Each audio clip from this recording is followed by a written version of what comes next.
Good morning, it's Mary Lanza again, ready to continue on with Losing the Boomer Blues.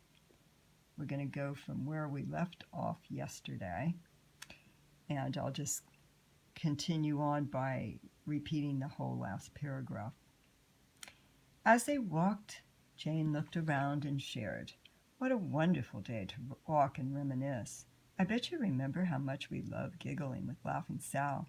We enjoyed hours upon hours of fun at Playland in the 60s during our high school days. While the guys surfed, we had a ball playing carnival games, spinning on the giant record and sliding down the wooden slide on burlap bags. Do you remember that?" "Yes," Mary said excitedly.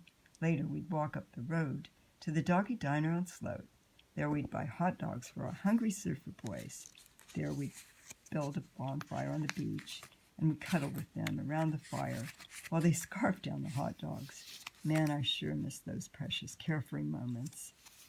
"So many great memories of our teenage years with our first and only loves," responded Lucy.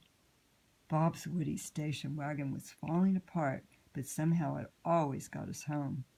We'd pile into that old Woody almost frozen to death and patiently wait while the guys secured the surfboards on the top of the roof. It was so much fun driving around in that old wagon." They began to laugh as they meandered up the sandy stairs to the great highway. The salty ocean spray fell gently upon them as they reached the old stone wall where they took a seat.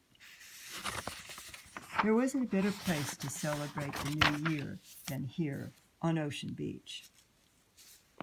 Their teenage memories were brought back to life once again thanks to the shared nostalgia of a special place and time that occurred decades earlier with the same friends and experiences. Jane sighed and said, "Yes, those were the days." She pulled her harmonica out of her pocket and began to play "Those Were the Days." All three ladies began singing as they sat on top of the old stone wall watching the waves roll in and out. Mary warned, "It's getting late. We'd better head out before it gets dark." Rather than taking the bus, they decided to walk up Geary. Strolling along, they acknowledged the many changes that had taken place in their neighborhood over the years. Mary pointed out that the supermarket on the corner of 27th and Geary recently had changed hands. It had once been a Calla supermarket, the neighborhood grocery store, where she and her parents had shopped for years. Calla was the home of double coupons, which was why Jane loved shopping there as a young housewife. She had struggled to support her family of 4. Jane tripped over her shoestring and stooped down to tie it. She looked up and said, "You know, it isn't the same without Calla. I miss clipping and saving coupons from the Sunday paper. I don't think any grocery store gives double coupon value anymore. How young people make ends meet in this high-priced city is beyond me." It's a shame that along with Calla, the bonus of double coupons became a thing of the past around here. Yet another sign that time changes things. Lucy agreed. "I miss Calla too." Jane remarked, "I remember when we used to stop in there on our way home from school to buy a snack. After that, we'd walk along Geary, and high school guys would drive by honking their horns and whistling. They tried to get our attention until they noticed us wearing our boyfriend's high school Letterman jackets. I wonder if kids go steady nowadays." Mary replied, "I think they do, but it's not like it was back in our day. I haven't seen a young person wearing a high school Letterman jacket or even a ring around their neck in years." They walked on, and everywhere they looked they saw changes. Many of them were subtle, but some were too obvious, bringing back memories of what used to be. The Star of the Sea Catholic school seemed to be frozen in time. Mary recalled her grade school years there.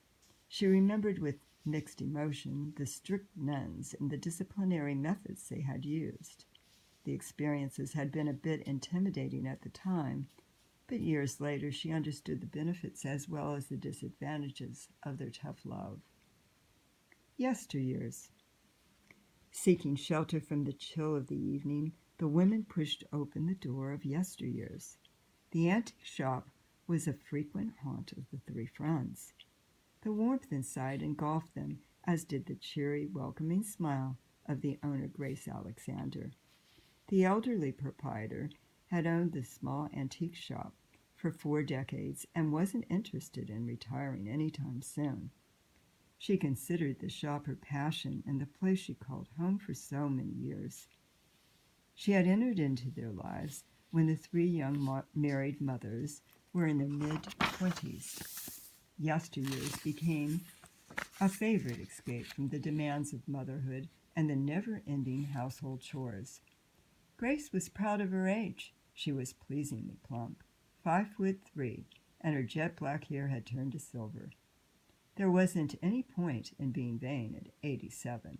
She took the wrinkles in stride and capitalized on her senior discounts, something her baby boomer friends were rarely willing to do in public. "Good evening, Grace," greeted Mary, rubbing her hands together to get the circulation flowing. "Come in out of the cold, girls. It's so good to see you, especially now.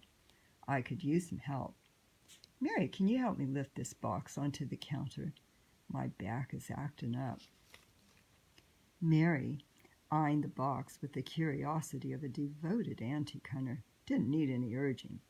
The box was heavier than she had anticipated, so Jane stepped forward. They both grabbed onto either end of the box and hefted it onto the counter. "What's in here, Grace?" asked Mary. "Nothing any of you would be interested in. It's a vinyl collection of records. I have a customer who collects rock and roll LPs and 45s from the 50s and 60s. I told him I'd let him know when to come by and pick them up. But before I call him, I want to make sure nothing else is in the box." Even though Mary and Jane were disappointed, both women worked hard to open the box. The decades-long relationship Grace had shared with the 3 young women had developed into a deep friendship and a clear understanding of each other's interests and pursuits. Mary Jane and Lucy had a large assortment of records stored away from years of finding, buying, and collecting everything from the Beatles to Enya. There was no way they wanted or needed any more records. Jane dug deeply into the styrofoam-filled box, lifting out a heavy stack of record albums.